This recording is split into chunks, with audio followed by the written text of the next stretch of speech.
Alright,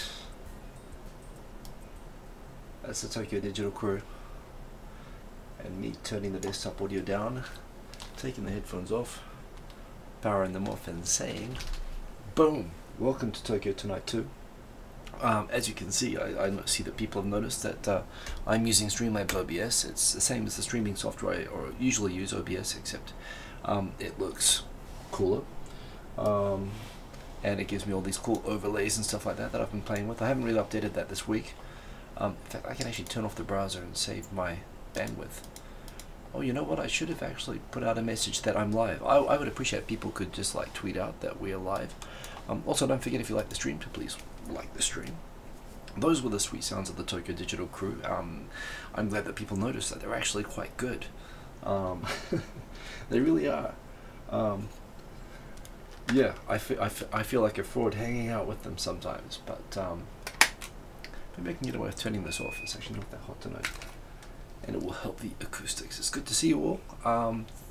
We had an awesome party in Tokyo last night for the annual summer party in Roppongi. It went very, very well. Thank you to those who came, those who couldn't come. There's photos on the website. There is this music Tokyo Digital crew is playing the whole time, because if you play normal music, of course everyone gets DMCA, plus it's damn good music. I mean, you heard it yourself. And you're sort of there to hang out, right? I just posted a quick video myself. I like to do hyperlapses, so I did like a hyperlapse going around the party. It was really dark. It wasn't great for the iPhone, which reminds me I'm really excited about the new iPhone coming out, getting announced on September 12 in the US, so September 13 here. I'm going to get that one. I'm 2 years out, so I should be able to get one this year. I'm looking forward to that. How are you all doing? Sergeant Bilko, man, we've got so many people here. So one thing with this new software, it ingests the comments directly, which is kind of cool. It actually makes it very legible, but it means I can't see all the way back. So let's see who's in here and say hello. The other big thing about the party last night was it was a great opportunity. Actually, it was a great chance to show off how MyChan TV, you can see it up there, how that works. And yeah, it was perfect for me, because I could just add the channels. Even at the party, I could add the channels of people that were at the party, and it would just grab the videos and autoplay them. And so we had people's videos up on all the screens. We had Tokyo Digital crew playing. We had Rhyming Gaijin, played a small set, played about three tracks. Not the best sound system for it, but that worked. And just, it was really, really good. We had about 100 people there. It wasn't too many, not, you know, it wasn't as big as other years, but we had like Akasan and, you know, that guy Yuta, Victor came up, you know, well, that man Yuta, that Japanese man Yuta, anyway, Yuta Aoki, but just heaps of, just really cool people, plus heaps of people I've never met before, but you know, it was just really cool to catch up with, including commenters. Really cool to meet up with Mogberry Pie, who often appears here in the comments. Tokyo Drew, it was cool to hang out with him. Really good to see Zach and everyone. Zach got to announce his business. In case you didn't know, by the way, Phoenix787, there he is in the comments. He's actually released a studio in Tokyo for creators.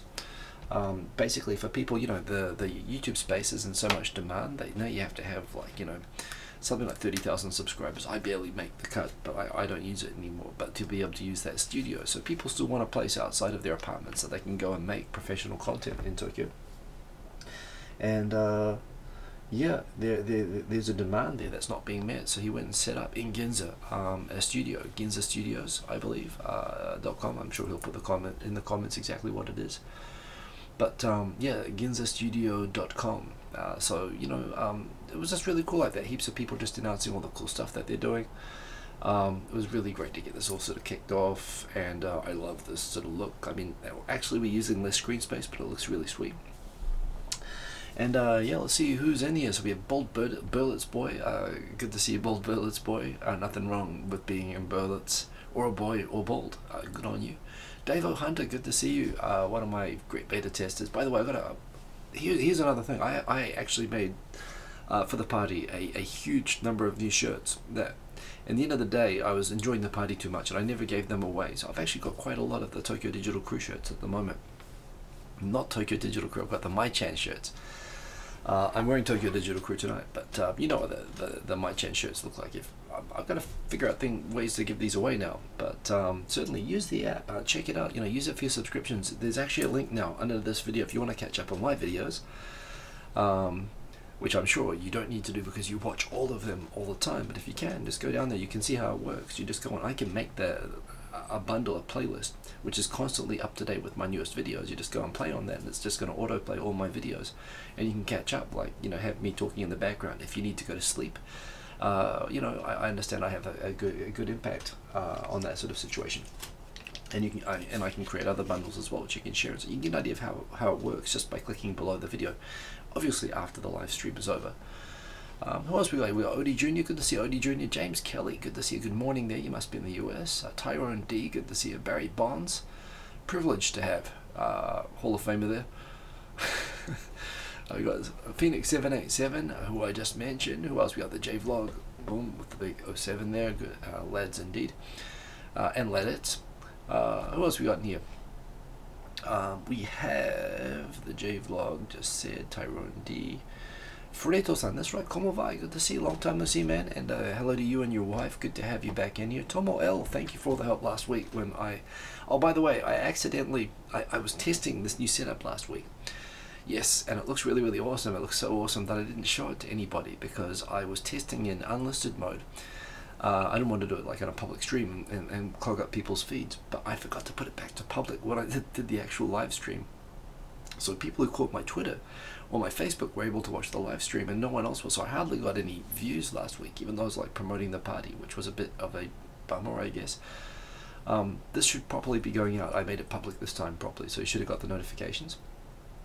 But yes, so welcome, and thank you for Tomo for helping me notice that. So Tomo, you are awesome, and thank you, and very good to have you along here. Who else? So Fredo-san, good to have you, and we also have Steve Miller. Steve Miller, so the original, no longer Key Ranger, but you know, Steve Miller, he was basically the original sort of podcaster, newscaster from Korea covering Asia. And now working with Voice of America in the US, but he's back in Korea for a few months. I'm hoping I'm going to get a chance to go over there. I'm not sure if I will. I don't have a plan, but it can happen sometimes with work. But very good to have you back in the time zone, sir. Look up Steve Miller. Apart from that, he's got an awesome voice, and he looks like a 7-foot tall version of Jean-Luc Picard. He's actually like his videos are really awesome. They're a lot like these. They talk about news and stuff like that. Not that I'm doing that right now, but yes, he's a seriously awesome dude, and great to have you back. In the comments, good to see you, sir. Andrea, my boy, good to have you along. Good evening. Good to see you there. Who else we got in here? Wow, we got so many people tonight. This is really, really cool. We got Sergeant Bilko, of course. We have Chris Crook, Beijing side. Ni hao, good to have you. Mulberry Pie, great to see you last night. And yes, you couldn't see the video too. I'm sorry about that. I screwed up last week, but it happens. And yes, you can only see the chat, says Tomo. I don't know what's wrong with that, but anyway, we're all good. Spiffy, that's how we roll. You know, today let's talk about what's happened this last week. The first thing, of course, is the party. And maybe you can check this out. Maybe now sometimes it'll disappear. Oh no, that's the tune. That's the tune. I made a tune today. On Calculator. I uploaded it onto SoundCloud, and then I figured out how to download it from SoundCloud and put it into iMovie. And in iMovie, I combined it with a hyperlapse I took at the party, and it looks really, really good. Spiffy, yes, this is spiffy. Check it out. I mean, you know, it's like there's like moving stuff. Glad you liked that, Phoenix. It was pretty cool actually. It was just a chill kind of a thing. I had a certain vibe that I wanted. Am I Kurt Belno now, Davo Hunter? Are you asking me? No, I am not. Good to see you, Andrea. By the way, also remember, if you want to catch my attention, I'm looking at the comments right in front of me there, so if you put it at Mark Kiko Simon, I will notice, because it'll be like bright orange, which is cool, even though it doesn't look that way in the comments there, but I will notice it. It's kind of funny, some of the emojis don't work there in the on-screen comments. I might think about that, but anyway. Spiffy means good, must be Australian. Do people not know what spiffy means? Well, anyway. Sergeant Bilko, keep trying. Ninjaroo88, good to see you. So anyway, it was an awesome party last night. What can I say? It was just lots of good people hanging out. The Tokyo Sports Cafe in Roppongi was awesome.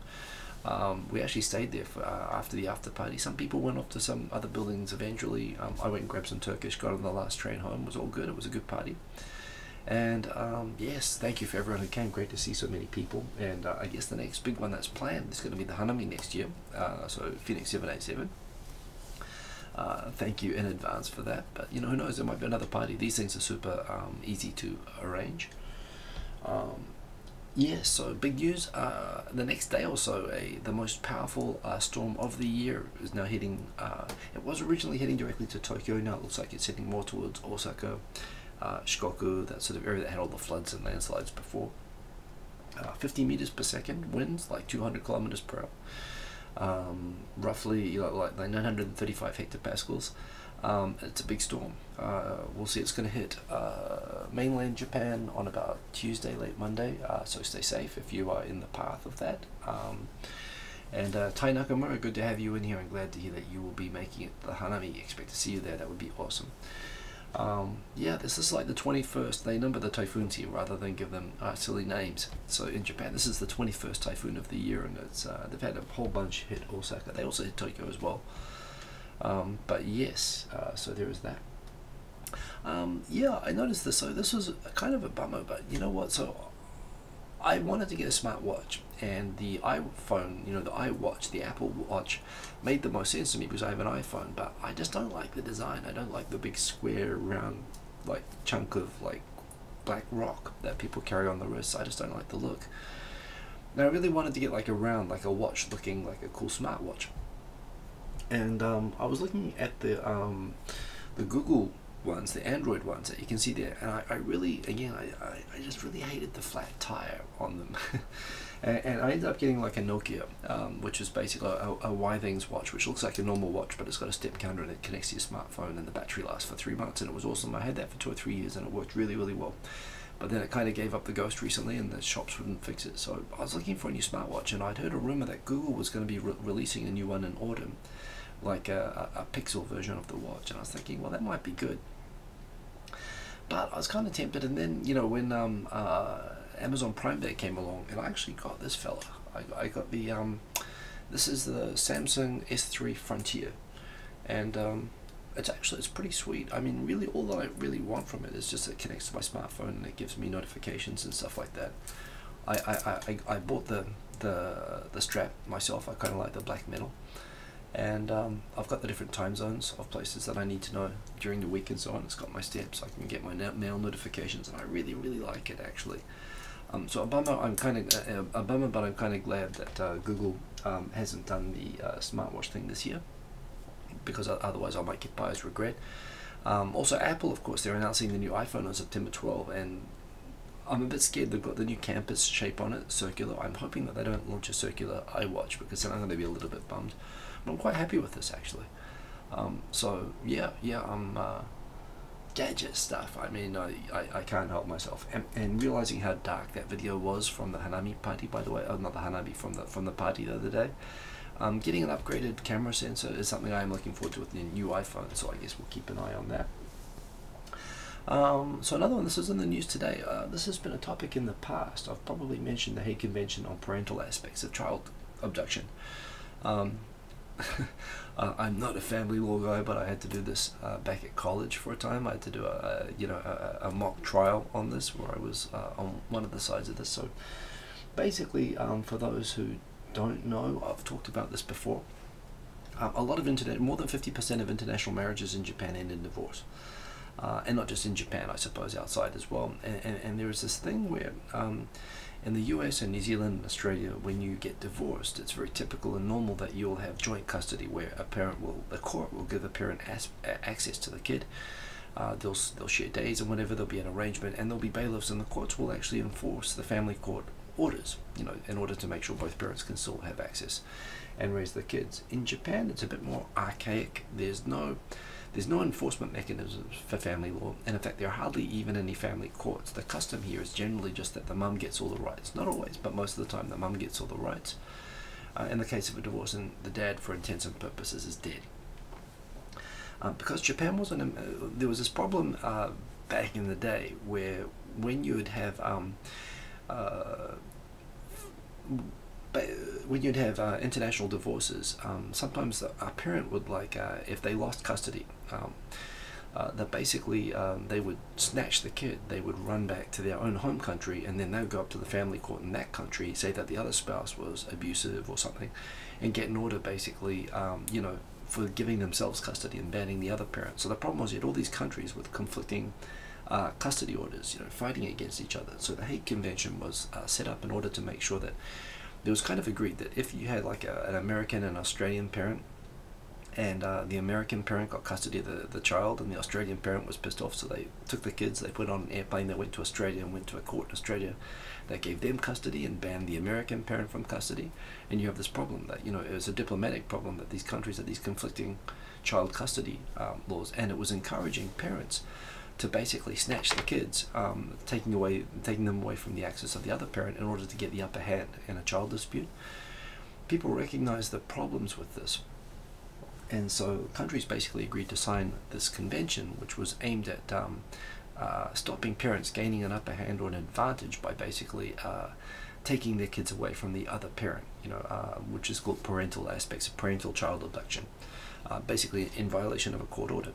Japan was the only developed country which didn't join this convention, and what this has meant is, you may read quite often, is that particularly in the cases, not exclusively, but particularly in the cases of Japanese mums and international dads living outside of Japan, in the case of a divorce, where people expect that they're still going to see their kids, the mum will decide to take the kids back to Japan, and in Japan, they could totally block the dad from ever, finding the kids ever again. And I know people have grown up in this situation where they were snatched away from their fathers and were not given access.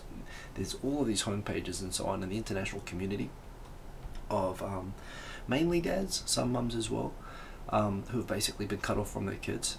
And Japan was getting a lot of flack for this, for being the outlier, not cooperating with the international system basically to resolve this. And the way that it gets resolved is, rather than making a decision like which country has priority, it simply says that the one court gets to decide, and the one court is the court closest to where the kid is used to living. So the idea is that you don't get an upper hand by taking the kid to Australia and then doing the court in Australia. The court will actually, the countries will enforce orders sending the kid back to where they're most used to living, the habitual residence, so that no one gets an upper hand from snatching their kids away. So Japan signed up to this treaty 2 or 3 years ago, which unfortunately it's only forward-looking, not retroactive. So all the parents who have been trying to get access to their kids until then did not benefit from this. But theoretically, it meant that going forward, parents in this situation where you had a Japanese wife or husband who had taken the kid and gone back to Japan and tried to block the other parent getting access back in Japan, theoretically now they had a recourse. They could come to Japan and say a kid has to be returned to habitual residence, send them back to America, send them back to Europe. What unfortunately has happened is that in Japan, the family court system, there's no enforcement mechanism.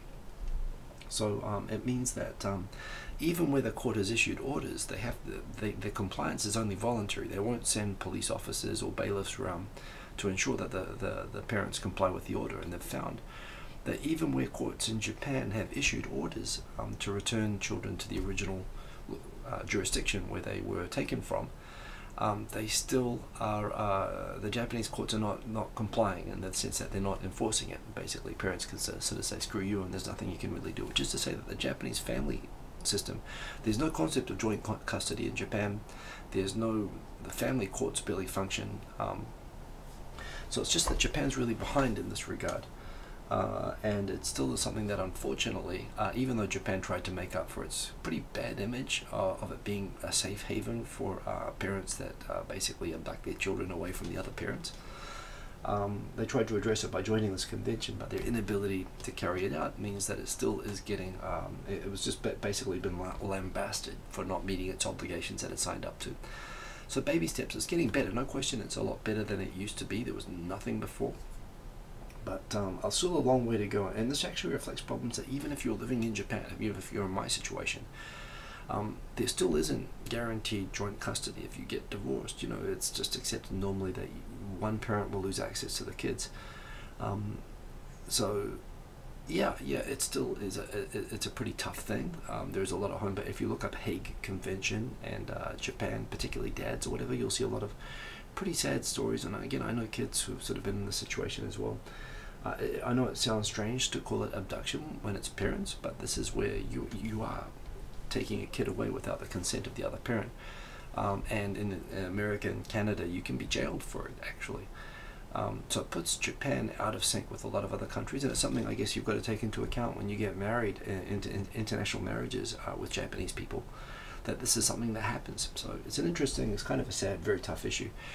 Japan had made progress on it, but they've just been lambasted for not making enough progress. So that's an interesting one. There it is in Japanese and English.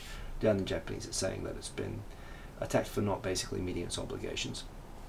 Very good to see Victor. You know, it's kind of funny. I talk to Victor all the time, but we actually don't meet in person, you know, maybe twice a year. And again, even last night, we probably talked for all of like 2 minutes because, you know, everyone else is talking to us, and that's kind of cool. But yeah, it was good to meet in person once again. There aren't many two shots of us. I mean, seriously, like, but it was really good to hang out. It actually reminded us as well. So now that I've got this software, one thing that I really want to go back to doing, one thing I dislike about Hangouts, when I do 2.5 Voyages with Victor, it's really easy to use a Google Hangout. Just plug in through the browser, no software, it works right away, really smooth, stable, reliable, it's awesome. But it kind of means that the conversation means the camera will only turn to whoever's talking. So you sort of lose the aspect of, you know, what I really enjoyed about 2.5 Voyages was letting Victor be Victor and letting me be me, not talking but just reacting. But because the camera is always switching, Victor also feels this thing. Hiko, you talk about what you think, and you know, I'll talk, but it's not as interesting. And it's actually, when I look at the old videos of 2.5 Voyages, it's a lot of fun with me just being awkward and just reacting awkwardly and letting Victor do his thing. Honestly, that's what I enjoy that myself. I enjoy being part of that. So I'd really like to use like this sort of a setup where it's like me and Victor and maybe a guest or whatever, and we can appear on the screen at the same time. So I might look at playing around with this whole setup to make it so that we can, and Victor and I, we actually talked about both for, he wants to help me get the word out about my Chan TV up there, boom, about, you know, getting the word around about that, and he was saying, yeah, we should kick up 2.5 Voyages again and maybe set up the look. So I think that'd be pretty cool. He looks like my crazy colorful dad. He kind of is. He's my 10-year senpai in Japan. But no, we are definitely the 2.5 Voyages. And yeah, based on our conversations, I think, I don't know about every week. It still is a bit heavy to do every week, to do 2 shows, you know, Saturday and Sunday. I don't get any free time if I do that. But I would like to go back at least maybe once a month to really doing regular scheduled shows with him. We talked about doing that. I think we're going to do that, so that'll be pretty cool. Did he yell at me and make me piss my pants? I was pretty disturbed by that. Well, this is the sort of thing as well. I mean, I wish you could have seen me when he was telling that story. I was just kind of like this. And that's cool. I'm quite happy just doing that for the whole video, actually. It works probably even better than that. And yes, Victor, well, that's always been the thing with 2.5 Voyages. We introduce and feature new bloggers, vloggers, interesting people. And Victor be's Victor, and I think that's a really good way to do it. Yeah, well, we talked about at the party that, for example, if you want to catch who was at the party, you can use my Chan TV to track, you know, and basically to watch the playlist of people who were at the party and subscribe to them. But yeah. So what else have we got in here? We've got this is just an interesting fact. Apparently a YouTube executive, they're very shady about, they never disclose what the algorithm is and how to get more views or less views, but somebody decided they had to say that you do not get more views if you put your titles on your videos in all caps, which makes total sense to me. But apparently some people need to be told, and it's like, please, for God's sake, stop doing that, stop doing your titles in all caps. So they've done that, and that's good news. Well, at least they've made that public, so please stop doing that if you're doing that. Here's the iPhone announcement. I'm looking forward to that. It's 2 weeks from now, I guess, so we'll know on the show 2 weeks from now. I guess I'll be picking out which one I want to get, but I'm looking forward to that. I must admit, I'm not tempted to go to Android. I've had a couple of Android handsets, and I've just, I guess I'm too embedded in the iOS, you know, ecosystem. But we'll see. And I'm curious what that gather round means, whether it's something more than just the new campus that Apple has. I just realized I've got something on my glasses there. Oof. So this is another big one. So Japan is basically, because of the labor shortages now in every category in Japan, the actual positions open to people looking for jobs ratio in Japan is the highest it's ever been on record. They just announced last month. So still a great place if you're looking for jobs. And basically they're opening up entirely new immigration agencies to support people coming to Japan to work, and new categories of visa to make it easy to come and work in Japan. So if you like Japan, if you're interested in Japan, it's never been easy. Japan has never been more welcoming than it is now. In order to do that, they set up this new agency. The Ministry of, so it's the Ministry of Justice runs the immigration agency, but there's now talk about actually creating a dedicated ministry for immigration, which I think shows the increasing recognition of the importance of immigration to Japan's labor issues. So they're hiring 500 people, and their whole job is going to be to speed up visa applications and support people coming here to work. So it's pretty good news, I guess. They're looking for electricians, and what's the pay like? Well, anything in construction and construction related, there are shortages of people. So, and what's the pay like?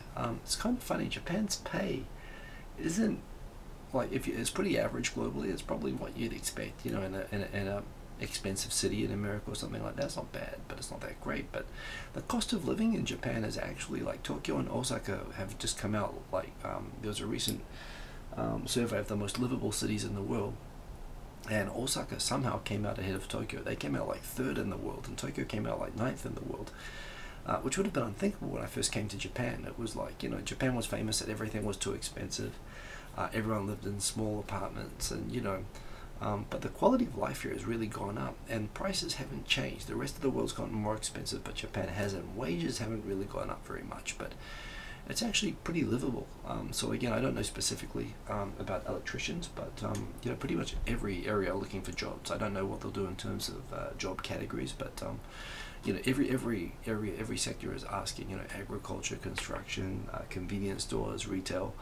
They're all asking government to allow them to sponsor immigrants, because they can't hire, they can't fill the open positions they have. So it's good to be a gaijin, and yes. Osaka, good people in Osaka, nice city. I don't know. I'm spoiled by Tokyo, I guess. But yes. Are they looking for luckless, unemployed people? I'm their guy. Well, I don't know what your skills are, mate, but yeah, they're looking for people who can come here and do all sorts of stuff. So who knows? This is an interesting one. This has been a big topic this week. It's not just Uber, by the way. Japan's putting a lot of effort right now, and there's apparently now they're planning for the opening ceremony of the Olympics in 2020 to have a flying taxi light the torch. There's the sort of idea that they're chasing. It's the goal that there's a flying car organization in Japan that they're chasing right now.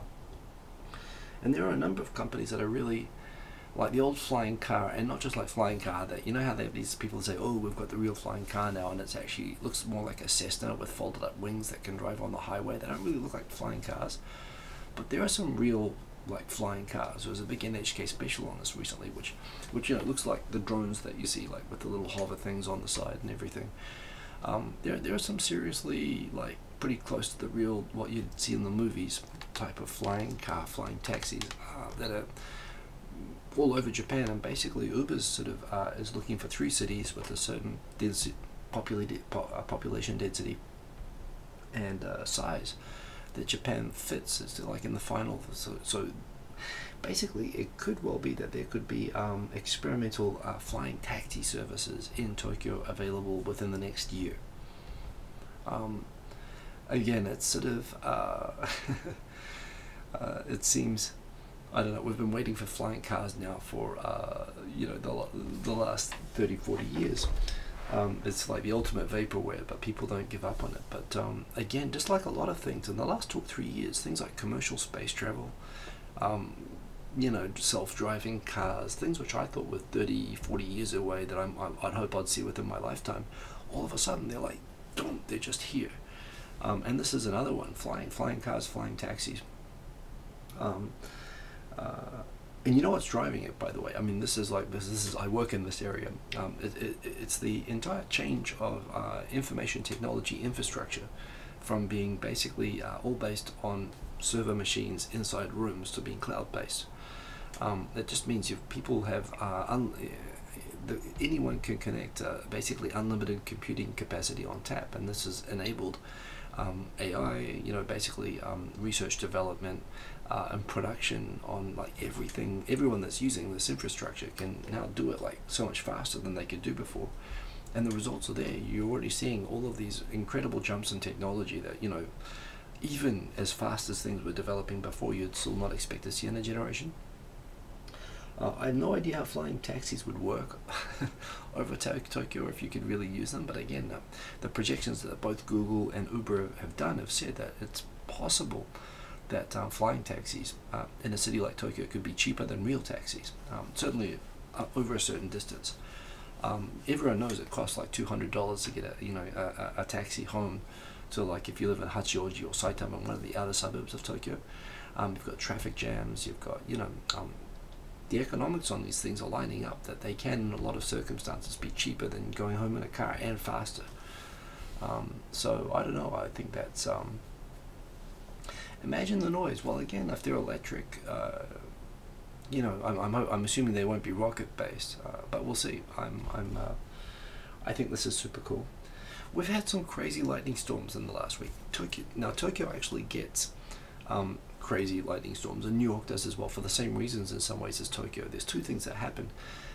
One, Japan is basically, or Tokyo is facing, it's like a little bump, which sort of basically means that if when we get weather coming up from the south, from the Philippines, you basically get these tropical typhoons, these tropical storms. They come directly off the warm water, off the ocean. They come to Tokyo and they hit the skyscrapers of Tokyo. And apparently, again, I saw a great documentary on this. When they fly over Shinjuku like basically forces this weather to vertically suddenly ascend. You'll get all this sort of storms piling in, all of this cold air, and they'll get like pumped up into the atmosphere, and it causes like these massive lightning storms to happen that happen about 50 kilometers away in the same direction as the wind, like north in Saitama. They get all of these storms because of all the skyscrapers in Tokyo, and depending on the wind. The other thing is that Tokyo is surrounded by mountains, so it just means that you get a lot of weather. If it comes in from the west or the north, it won't happen. But if it comes in from the east or the south, Tokyo's got this thing that just because of the skyscrapers and the mountains around, you've got a lot of weather which suddenly gets pushed to go straight up. And when it gets pushed to go straight up, it causes a lot of friction and a lot of these sort of freak. In Japan, they call them guerrilla rainstorms. Just these sort of out of nowhere, these incredibly heavy rainstorms and lightning storms just stop out of nowhere. Saitama gets them worse than Tokyo, but we've had a couple of storms this week where I was coming home and I didn't even recognize it was a lightning storm at first, because in my entire life, I've lived in Singapore, Australia, I've seen crazy storms, I've seen typhoons and hurricanes. I've never seen a lightning storm in my entire life where it was like it was actually like 5 to 10 times per second for a good hour. And I also realized when you look around, I could see the bolts. It wasn't just like flash sheet lightning, it was actual like bolts. And Jonathan Tame, he took photos like this. He was in a building where he set up a camera at 2.5 seconds and he got like 3 or 4 bolts clearly in the frame. People took amazing photos. These are exposures. These didn't necessarily all happen at once, but these were all happening probably in just a few seconds. You were able to take photos like this if you had like a camera. And Tokyo was we just had like 2 nights this week where we had these crazy storms. Is it climate change related? Kind of, in a way. Tokyo has this thing called the heat island effect. There's so much concrete and so many people in Tokyo, so much air conditioning and hot air getting vented up. Tokyo now is actually on average 5 degrees hotter than it was 30 years ago, and that's because of Tokyo itself. That's not climate change. Climate change is like half a degree or 1 degree, and that is a lot globally. That's enough to cause glaciers to melt and animals to go extinct. But just Tokyo, just the Tokyo urban area is 5 degrees hotter, and that's Tokyo's fault. Tokyo's done that. But because of this extra crazy heat in this one spot caused by this just hot cement, air conditioning city, it just means that storms are much more intense than they ever used to be as well.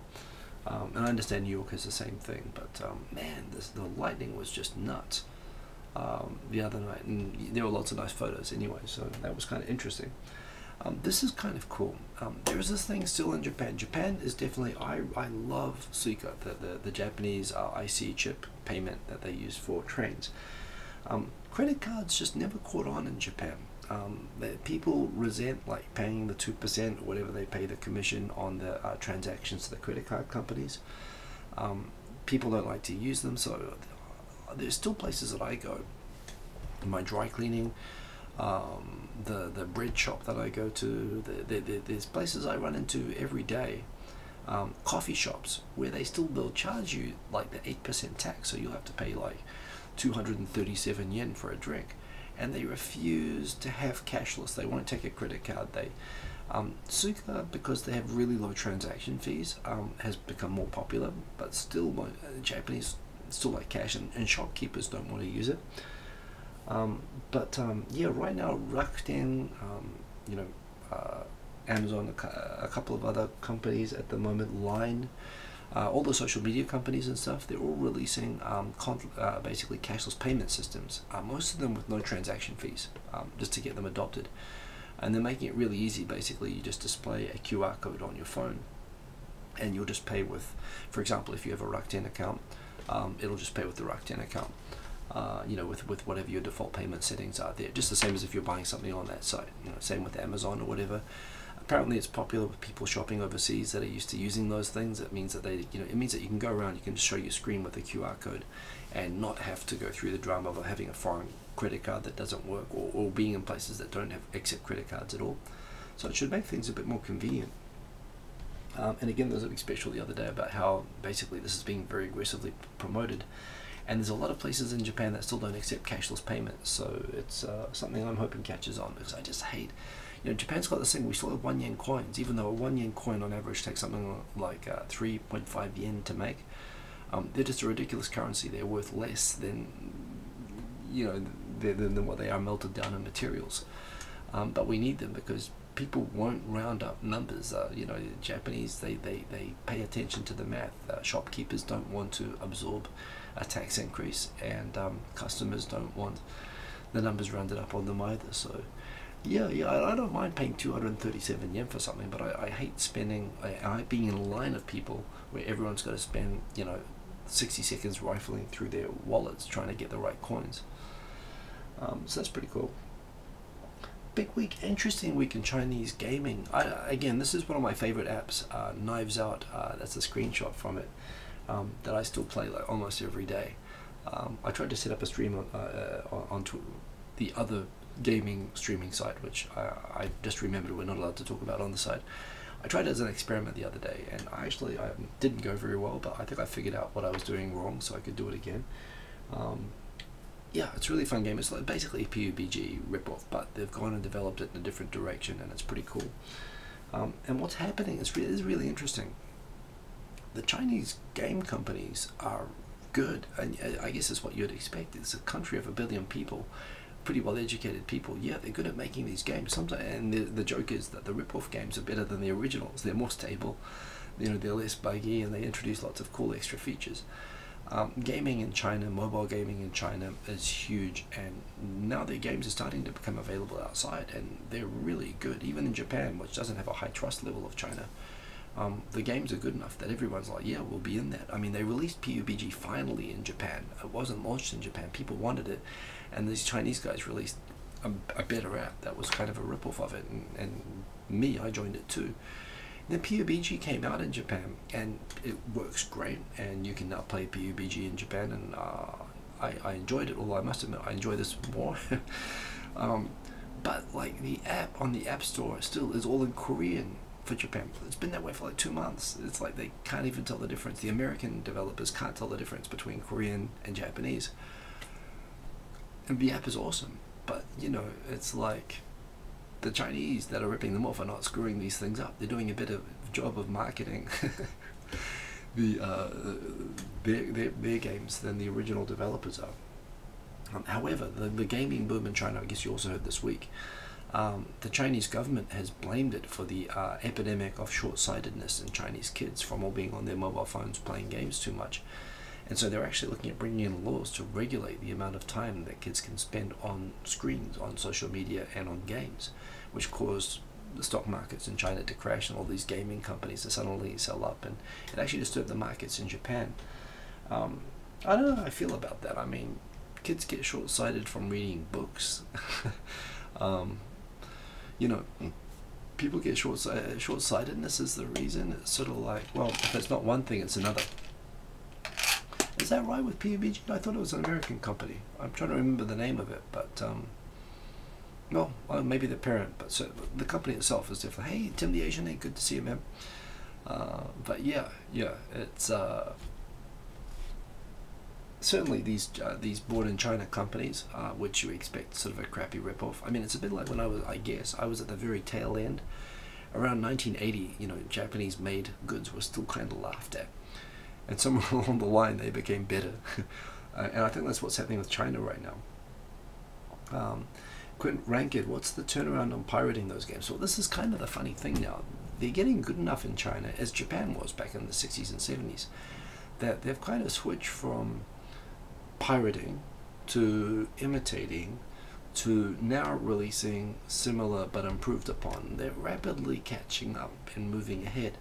And the other thing that's really interesting with China is that they're also investing like crazy in AI.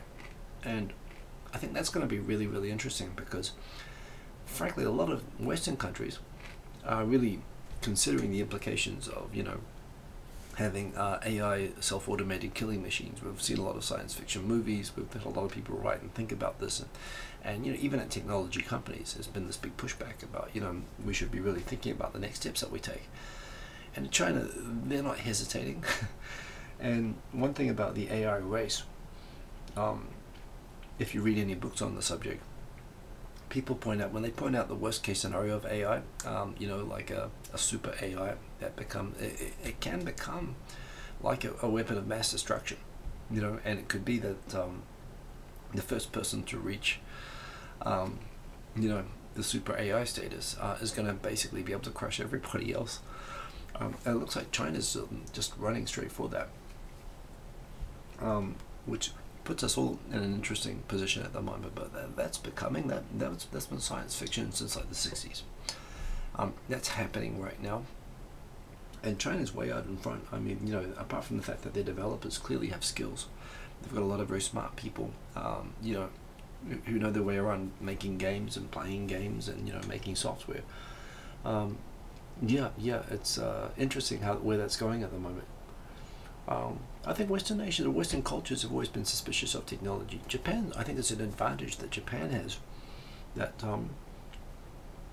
Japan has less resistance to technology, I think, than Western countries do, in the sense that, you know, when BBC features, you know, nursing homes that have like robot helpers and, you know, robot pets for old people to talk to, they think, isn't that horrible? Instead of having someone come and look after them and have a talk with them and make them feel like a human, they're just shoving cold, unloving robots with them. But the Japanese are actually quite cool with this. And it's actually solving a problem that, you know, in a way that we're hesitant to fix culturally, but Japanese are like, you know, they love gadgets and stuff. So it's kind of an advantage that Japan has on this sort of thing.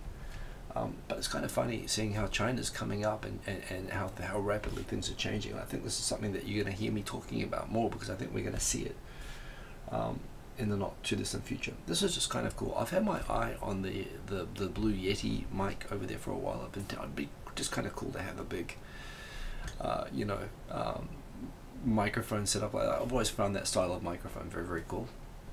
I've set up a mini version of it, which is a bit more affordable.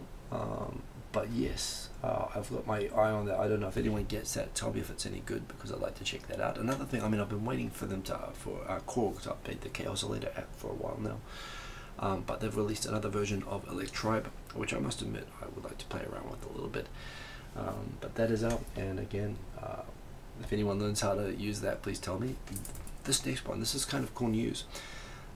The Ministry of Internal Affairs and Communications in Japan has gone to all of the Japanese mobile phone companies, SoftBank, Docomo, KDDI, and they've said, okay, out of the boat, because smartphone companies have been SIM locking. In Japan, as you probably know, if you bought a Docomo phone, you couldn't use that same phone and go to a different phone company with a better deal and change companies. And so because if you wanted to switch from SoftBank to Docomo, you would buy a new phone, or you would wait till it was time to update a new phone, and then you would switch companies, and people would sort of do that. And the result is that people are using new phones a lot, and they can't use their old phones because their old phones are locked, and when they stop using the service, they don't have access to the service anymore. So the Ministry of Internal Affairs and Communications has pushed the companies, first of all, to allow unlocking of new phones, which became possible with the very newest models of phones from last year. And so I got my iPhone finally unlocked so I can use SIMs when I travel. But now they've looked at the situation again and they've said, no, not good enough. People still have all of these second-hand phones that are perfectly good phones that are just useless because you guys are SIM locking them. So they're actually going to make it mandatory for all phone companies from next September to un-SIM lock second-hand old phones to allow better competition in the second-hand phone market and to allow people to continue using their phones. So I guess it means that people in Japan are not going to spend so much money on new phones, but the prices of phones, and now they're offering like 4-year contracts and stuff like that on new phones. It's getting a bit out of control, and so I would love if I get my new iPhone, it'd be great. Well, this is going to be unlocked, so I guess I'm not going to have this problem. But I've got older phones that are bricks because they're SIM locked, and from next September you're going to be able to actually use those and sell them as regular phones. So that's pretty cool, actually. I mean, again, it's kind of crazy that it's not the situation right now. But Mr. Kordichip, yes, 4-year contracts, yes, which are getting pretty close to unethical consumer lending. The arrangements that they run, I mean, they're like loan sharks. You go in and they're just, that's what they try to get you on. I mentioned this last week, but this has also been continuing big news. I mentioned in Japan, since like the 70s, it was a big deal for the rights of disabled people in Japan were lobbying, and the government actually said yes, all companies should employ disabled people. So a disabled person, someone who has a disabled person's basically techo, literally like a notebook that they have to keep, like a health notebook that records basically the details of their disability and the services and what to do if they need help and so on.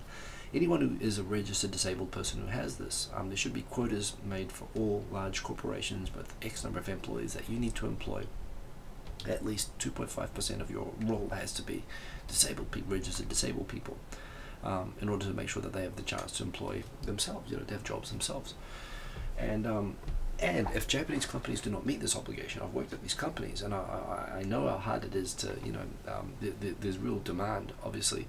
You can sort of imagine that, in a way, I hate to put it this way, but obviously people who are disabled but their disability does not hinder them from being able to do the job that you have, there's huge demand for that, and recognizing that there's a lot of people, for example, for people with vision impairment, that you probably need to get special keyboards and computers that they can use.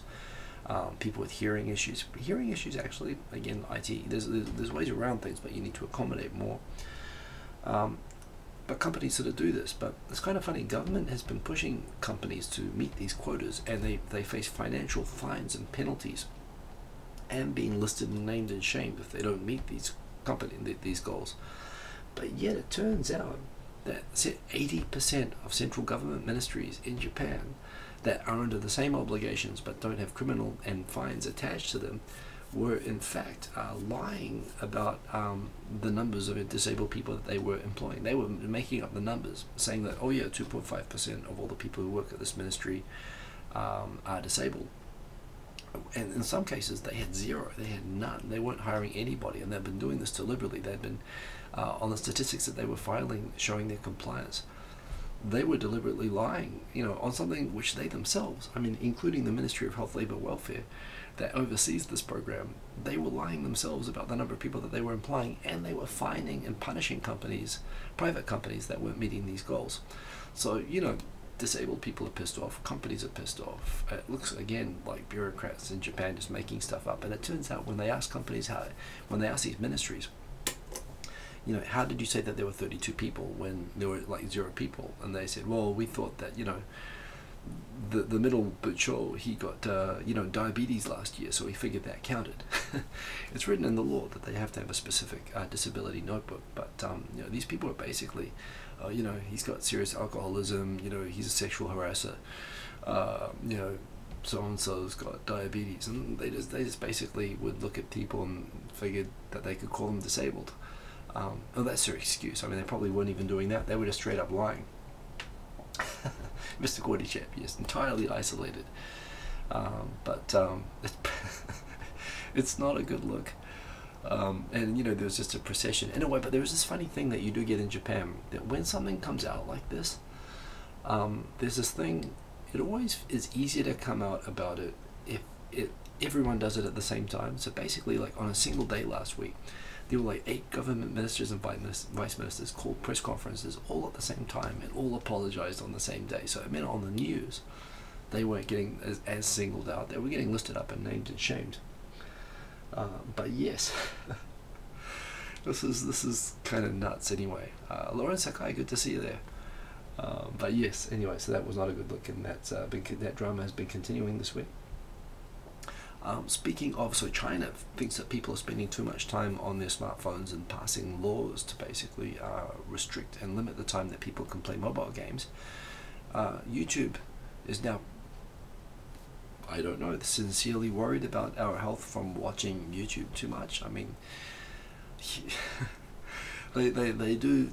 I mean, their algorithm, it's good. It's good. I mean, I made my channel in order to fight the algorithm, so that I would actually watch the videos I mean to watch when I come to YouTube, not the damn 100 biggest rugby hits ever, or most outrageous and humiliating American football plays ever, or dogs with strange faces, or whatever comes up in your recommended videos. I get distracted, I do, and they're using all of Google's resources to distract us and to keep us locked in on the site. And Facebook is good at this too. Those rabbit holes are getting deeper, and yes, but people are saying, well, people are getting addicted, and hell, I've been there. I've been 1 o'clock in the morning and, oh damn, what have I just done for the last 2 hours? So now they're introducing digital tools to take care of our digital well-being, which are going to tell us how much we're watching. I'm sure that's just going to be it's going to be like looking up your online shopping account and realizing how much you've spent watching, how much time how much of your life has been taken away. But yeah, know how much you actually watch. A new feature is going to be how much you've watched, daily average, how much time you're spending on YouTube. Hey, if they're giving this information, I might be able to actually pull it through the APIs onto my channel. It'd be kind of cool if you could get this information from my channel. But the idea is, at least you're not getting distracted. If you're using my channel, you can actually watch the channels that you want to support. It's kind of interesting that they're caring about this, and I wonder if this is coming out of a concern about having rules like what's come into China come elsewhere. But yes. Oh, look at that. Hemmingford Grey 62, good to see you there. You found you're watching 8 hours of YouTube a day, although most was audio only podcasts. And this is kind of a thing I really wish that YouTube, I know why YouTube doesn't allow audio only listening. Like, there used to be apps that would do this, where you could not have the video, and people just putting their podcasts or whatever on, or people just listen to videos like this. They listen to them in the car, which I thought was awesome, actually. I thought it was great. But then you can't see the ads, so they don't want you to do that. So they blocked all the apps that just allowed you to download videos as audio. But I saw there's a totally legit way, obviously, to watch videos. So yeah, it's kind of interesting that they're suddenly sensitive about this. But yes, apparently they're worried about our well-being. Thank you. And then they're gonna, I don't know, time shame us by letting people know how much we're watching YouTube. This is a very disturbing photo accompanying a story of the train lines, and it's kind of, you do often see train lines in Tokyo which are famous for having consistently like the most beautiful women. And obviously people spend a lot of time thinking about this. Apparently someone did a similar survey of trains that men have used. And obviously it's whatever train line that I'm on at any given time that would be top of this. Although, again, men pulling on rubber glove, I'm not sure what that's about, and I'm not sure that's really an appropriate image to be talking about with handsome men. But anyway, if you want to know, if you are in Tokyo and you are on the prowl, be it you be a woman or if that's just your bag, nothing wrong with that sort of thing. These are the train lines that apparently you want to be on, or if you want to be among other good-looking people just like yourself, and you're a dude. So the train lines, the Joban line, this makes no sense to me. I used to, possibly because I used to live on the Joban line in Kashiwa. But this is the train that goes from Ueno through Nippori, basically kind of the ghetto, through Kitasenju and up to Kashiwa and Toide and Abiko. Yeah, there's like it's a really crowded train. It's going to the outer suburbs, but that's it in Kashiwa where I used to live, like the train out to Kashiwa. They say that Nippori Minami Senju, yeah, they've been going through gentrification. Senju is certainly getting to be quite nice. Kashiwa even is quite nice as well. I met a lot of surfers there. There's nothing to do in Kashiwa, but they all drive to the beach like an hour away all the time, and so perhaps, I don't know, people there seem to do sports a lot, but there we go. Tim the Asian Ink, yes, you buy that ticket. Keio line, this is the Keio line that goes around to Disneyland, right? So Maihama, again, I used to use that train. I used to work actually in Kaihi Makuhari, which is just a few beyond Disneyland. I guess they think that people who go to Disneyland or take people to Disneyland are good looking. I don't know. I mean, it might have been, again, probably was me. Yeah, only one train like every 20 minutes, and it stops every time there's a stiff breeze because it goes around the edge of Tokyo Bay. Not really enough trains for it to be a useful train line, but yeah, I kind of get it. And this is not the Keio line from Shibuya, although that might come later, but that's the Keio line, the JR line, which goes from Tokyo Station out to Soga, out to like Chiba. Yurakucho line. This is a line which connects like Shinkiba and Ikebukuro. It goes north to south in Tokyo. It doesn't really connect very well with other subway lines, although I used to live on this one. I used to use this train too, so again, the impact of me is obviously shining through in the results here alive, and lived there for a few years. But yeah, the good thing about the Yurakucho line is that generally you have a good chance of sitting down on it, as it doesn't get so crowded. And it goes through some nice neighborhoods, but also some, yeah, I guess it goes through Ginza, so I can kind of see that it goes through the central business district. The Chiyoda line, this is kind of a funny one. I guess it goes through like Omotesando, which is super classy. It also goes through like Ayase and, you know, the most ghetto places in Tokyo too. But it is very central, so I kind of get that. The Oedo line is one of the new lines. It goes again through Roppongi. It goes through a lot of new, because it's a new line, and it goes through central Tokyo. It means a lot of the stations that popped up around it suddenly became very gentrified, so I kind of get that. The Rinkai line, this goes out to Odaiba, so a good place, I guess, to take dates. I guess that's what that photo is implying. And it kind of makes sense, but these are like, nobody rides on these trains because people don't work out there. The Chuo line, are you serious? I mean, the Chuo line is the most crowded train in Tokyo. Again, I used to live on it, must be me. Basically all the way from Takao, where I used to live, the very end of the line, all the way to Tokyo Station. Yes, the most stops for suicides, the crowded, horrible train, but yes, a lot of people live all along it. There are some very cool neighborhoods on it. So there you go. The Denen Toshi line, this makes sense to me. I've lived, yeah, I guess Ekijiri Ohashi, I used to use that station, so that kind of counts. Yes, that goes through like Sangenjaya, Jugaoka. These are like, if you want to have like a classy, like post-marriage family life or whatever, or if you come from kind of a good family, you'll live in the neighborhoods along this train in western Tokyo, so it kind of makes sense. And again, I used to live on it and use it, so that makes sense. The Ginza line, have I used the Ginza line for a commute? I don't think I have. But yeah, again, it's the Ginza line, kind of goes from Shibuya to Ueno, kind of makes sense. And the Hibiya line, oh, well, the Hibiya line is what goes through Roppongi, so I kind of think of that as a bit of a ghetto train. In the sense that, you know, but it does go through Kamiyacho, which is the neighborhood, you know, the embassy neighborhood where all the financial companies are, so I could kind of see, depending on the type, and Akihabara at the end, yeah, that should be points down, but I guess maybe the survey was done online, so kind of interesting. Sergeant Boko, yes, well, it seems that I have had a beneficial impact. I used to live, by the way, when I lived in Takao, you could use the Chuo line or the KO line, and the KO line is kind of, there's a lot of universities along that line, and it's one of the things that when they did the reverse gender version, that would always come like top, because I guess of all the students that go up there. But yeah, Yeah, that's a very disturbing image on the top there, but there we go. There's the helpful YouTube tools. We've got 1 minute left. I put a blog up this week with more tips on using MyChan TV. I'm going to share, of course, a bundle of all the people who went to the party. And again, remember, there's a video, there's a link below the video here, which is just with this channel. So it means if you want to keep up, if you miss a show or whatever, and you just want to catch up, or you just need like background music or whatever, you know, something like a podcast in the background or whatever, just one click, you click that, and it's always up to date. It's always got my newest content, and you can with your own subscriptions go and make your own bundles that you can share with other people, that you can watch yourself, and that basically will just create an auto playing. There's no distractions, there's no rabbit holes. I keep up with all the latest videos. It's really easy. Just make a group of channels and press play, and that's what it's for. And it's great for supporting channels like this one, although remember to like, which you can also do with the app. And it's great for supporting other channels as well. So it's good for creators to use to make sure people stay engaged, and it's great for people who want to support their creators that they like. So check it out, try it out yourself. It's free, it's stable, it's awesome. There's people in the comments here, Tim, Lauren, my super testers. Please check it out. Chris, 20 minutes not being frequent enough. Yeah, for the KO line, that was definitely every yeah.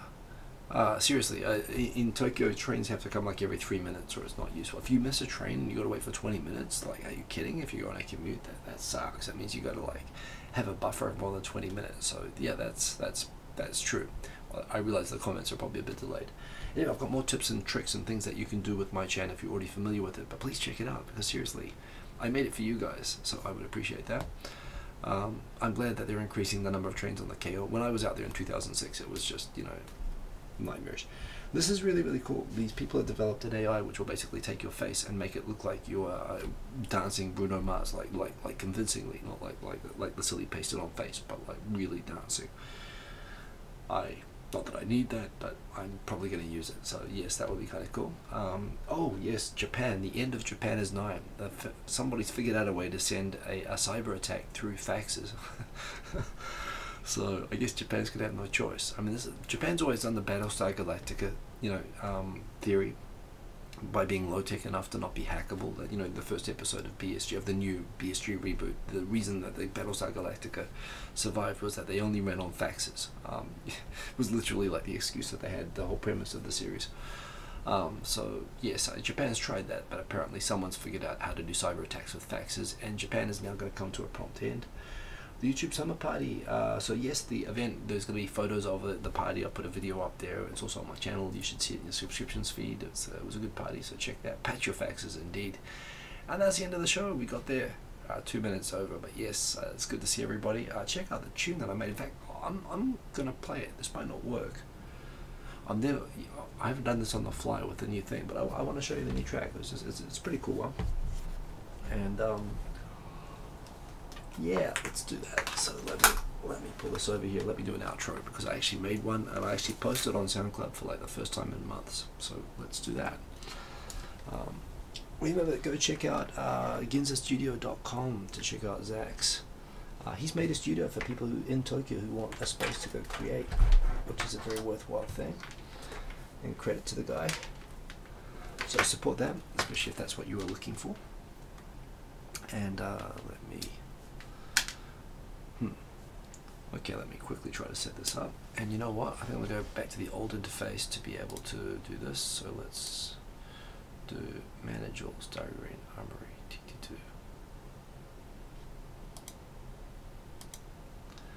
Now that's interesting. I've lost all my other themes, so maybe I can't do this easily. Well, screw it. Let's just do it the old Navy way. Boom. First one to die loses. Yeah. Let me plug this in. Ka-chang. Hopefully that's going to show through in a minute. It'll look a little bit crammed on the screen, but that's okay.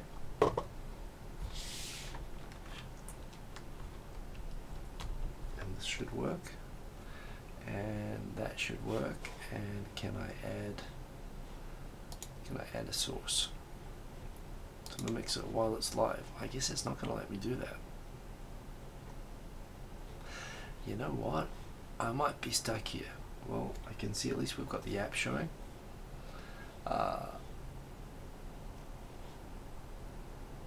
What might be the right? I'll tell you what I'm gonna do. I'm just gonna play it. So let me go to my own SoundCloud. That's what I'm gonna do. Here we go.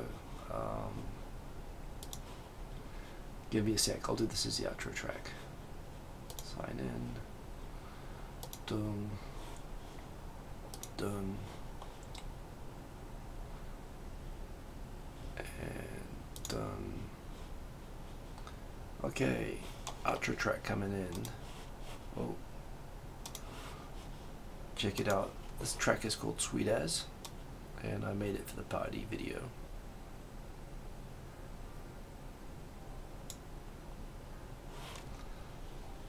And hopefully that's playing. Let me check that it is. Which means using these headphones.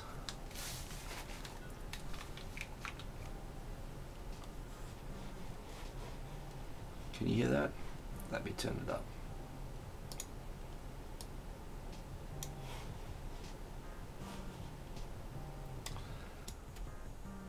Hope you enjoyed the show, and see you all next week.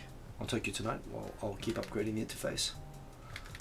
And thank you for joining. Have a good week, everybody. Remember to like if you liked it, and tell your friends, and try out my Champ TV, please, and tell me what you think about it.